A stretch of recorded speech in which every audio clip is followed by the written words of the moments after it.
Diascofoot, le miroir du football de la diaspora congolaise.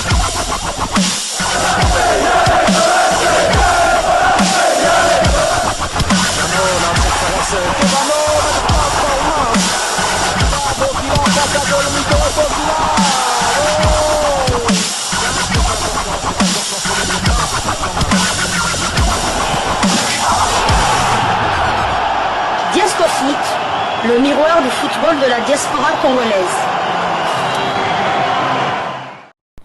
Vous êtes sur Diascofoot, le miroir du football de la diaspora congolaise. Diascofoot vous dit bonjour, tout le plaisir est pour nous de vous retrouver, mais surtout de savoir que vous êtes nombreux en train de suivre votre chaîne YouTube dédiée uniquement aux footballeurs de la diaspora congolaise.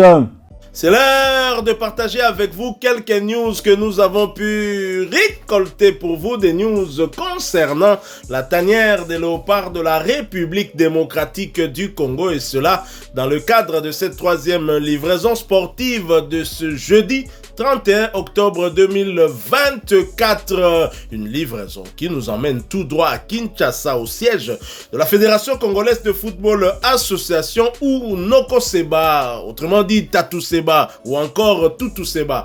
Le sélectionneur manager des léopards de la République démocratique du Congo a publié sa liste des convoqués pour les 2 matchs restants des éliminatoires de la CAN Maroc 2025. La liste de Sébastien Desabre contre la Guinée et l'Éthiopie avec Yohan Wissa, Ngalael Mukaou, mais sans Cédric Bakambu. La Fédération congolaise de football association FECOFA a communiqué la liste des joueurs retenus pour les derniers matchs de l'année contre la Guinée et l'Éthiopie. Match comptant pour les 5e et 6e journées des éliminatoires de la CAN 2025 qui aura lieu au Maroc.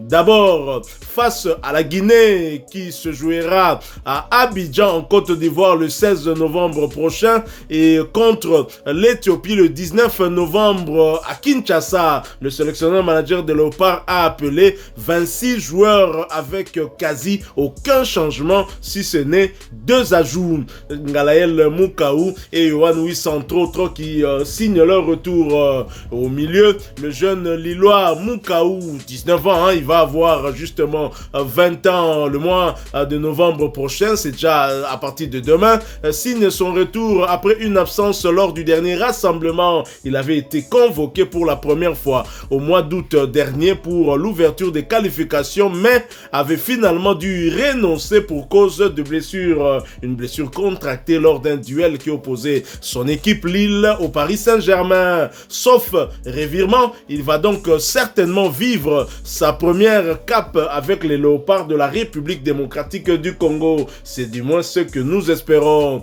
Enfin, en attaque, on retrouve Yohan Wissa, lui aussi a manqué la double confrontation face à la Tanzanie en raison d'une blessure à la cheville. L'ancien Lorientais est particulièrement en forme du côté de Brentford. En témoigne son doublé en championnat d'Angleterre le week-end dernier lors de leur victoire 4-3 face au club d'Axel Tuanzebe Ipswich.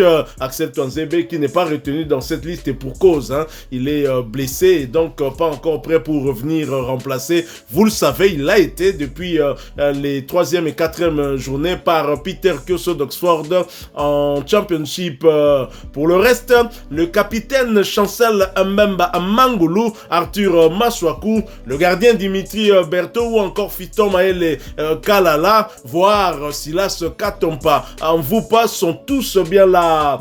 Voici donc la liste des 26 convoqués de Sébastien Desabre compartiment par compartiment. Nous commençons par le compartiment gardien de but, où nous retrouverons donc le gardien de Montpellier, Dimitri Berto, le gardien buteur et passeur décisif Lionel Passinza, au gardien de Rodez en 2e division française, le gardien du FC Sion en 1re division suisse, Timothy Fayoulou. Comme défenseur, nous avons Gédéon Kaloulou, le latéral droit du FC Lorient, Peter Kioso, le latéral droit d'Oxford en Angleterre en Championship. Chancel Mbemba Amangulu, le défenseur central de l'Olympique de Marseille. Dylan Batumbisika, le défenseur central de l'AS Saint-Etienne en Ligue 1 française. Enoch Inonga Abaka, le défenseur central de Phare de Rabat au Maroc, qui évolue en Botola Pro, première division marocaine. Rocky Bouchiri est bien là. Lui évolue du côté de l'Écosse en Premiership écossais, championnat écossais de première division dans le club d'Hibernian, latéral gauche. Les habitués seront là. Arthur Masuaku de Beşiktaş en Turquie, ainsi que Joris Kayembe du KRC Genk en Jupiler League, première division belge.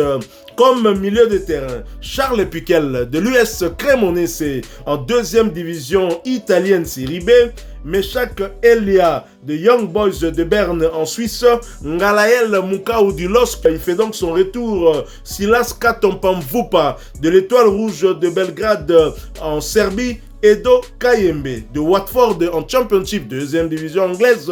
Nathanael Mbuku du Dynamo Zagreb en Croatie. Noah Sadiki de l'Union Saint-Gilloise en Belgique. Samuel Moutoussami de Sivasspor en Super League turque, première division de Turquie, bien évidemment. Théo Messi, Théo Bongonda qui évolue au Spartak Moscou, première division russe. Gaël Kakuta est bien là aussi. Lui évolue du côté d'Esteglal en Iran. William Balikusha fait également son retour dans la tanière. Il confirme son retour puisqu'il a été de la partie lors du dernier rassemblement. Lui évolue du côté de l'OHL, donc l'OH Louvain, toujours en Belgique en première division. Nous aurons 4 attaquants. Johan Wissa qui signe son retour, c'est le sociétaire de Brentford en Angleterre, première division. Samuel Essende qui était buteur en coupe, évolue à Augsbourg en Bundesliga, première division allemande. Simon Banza de Trabzonspor en Turquie, première division. Fiston Maël Kalala, le cyborg congolais, lui évolue du côté de Pyramide FC, c'est en Égypte, bien évidemment. Voilà donc les 26 convoqués pour Sébastien Desabre. On peut dire qu'il n'y a quasiment pas de changement, mais plutôt 2 retours. Il a ajouté les 2 retours puisque sa liste initiale était restée à 24 joueurs après la blessure de Shadrack Akolo qu'il n'avait pas remplacé. Et là, il ajoute 2 autres joueurs. Ça fait donc 6, très chers confrères. Tout à fait. Donc Sébastien Desabre est dans la continuité, comme vous l'avez dit. Tous les convoqués de la dernière liste, sauf Shadrack Akolo qui n'avait pas été remplacé, donc ils étaient 24. Au lieu de mettre 25, Sébastien Desabre a préféré ne pas enlever un de ses joueurs de la liste initiale, donc il a ajouté un autre joueur. Donc c'est pour ça que nous voyons les retours de Ngalael Mukau et surtout de Johan Wissa qui est très en forme du côté de la première ligue, en ayant marqué 5 buts en 6 rencontres. Donc il pète vraiment le feu, et comme on en avait parlé lors d'une récente analyse, on espère vraiment que lors des matchs de 5e et 6e journée, que Sébastien Desabre l'essayera, pourquoi pas en pointe ou bien en soutien d'attaque. Comme demi neuf.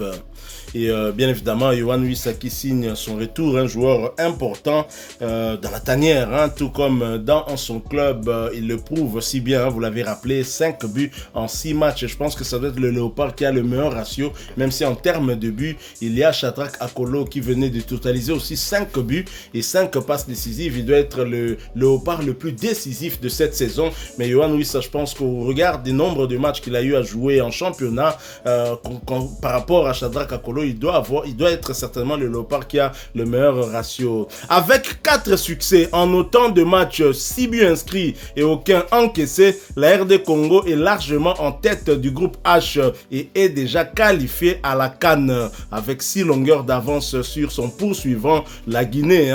Premier poursuivant donc, et respectivement 8 et 11 points sur les 2 derniers, à savoir les Taifa Stars de la Tanzanie et les Walias de l'Éthiopie. Les Walias que nous allons justement affronter le 19 novembre à Kinshasa pour bien clôturer cette campagne des éliminatoires de la CAN Maroc 2025. Donc le match qui sera décisif, ce sera le match de la 5e journée, décisif pour nos amis guinéens parce qu'ils devront chercher à nous battre pour bien se positionner, d'autant que pour leur dernier match, ils iront du côté de la Tanzanie. Mais en même temps, nos voisins tanzaniens vont compter sur nous pour pour ne pas leur faciliter la tâche. Et sachant que les Léopards n'ont concédé même pas un nul lors des 4 premières journées, certainement je pense que nos amis tanzaniens espèrent que la République démocratique du Congo prendra le dessus sur la Guinée pour leur permettre, en cas de victoire contre l'Éthiopie, de bien se positionner derrière nous et de redevenir notre dauphin.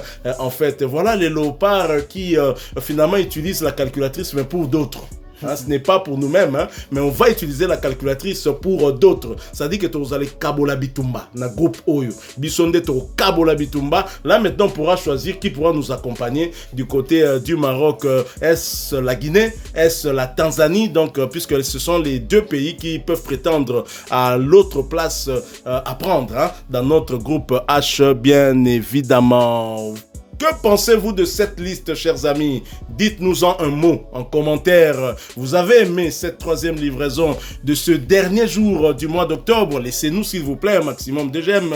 Vous êtes nouveau sur cette chaîne, vous êtes tombé par hasard. Vous nous avez suivis, vous avez aimé ce sujet. Laissez-nous un j'aime, mais surtout, s'il vous plaît, agrandissez la famille. Abonnez-vous, parce que nous sommes Diascofoot, le miroir du football de la diaspora congolaise. En vous abonnant, apparaîtra une petite cloche de notification. Cliquez dessus car elle vous permettra de ne plus rien manquer des prochains sujets que nous allons vous proposer encore une fois. Merci à vous, avec espoir de vous retrouver bientôt dans un autre sujet d'actualité. En attendant, portez-vous bien et Diascofoot vous dit au revoir.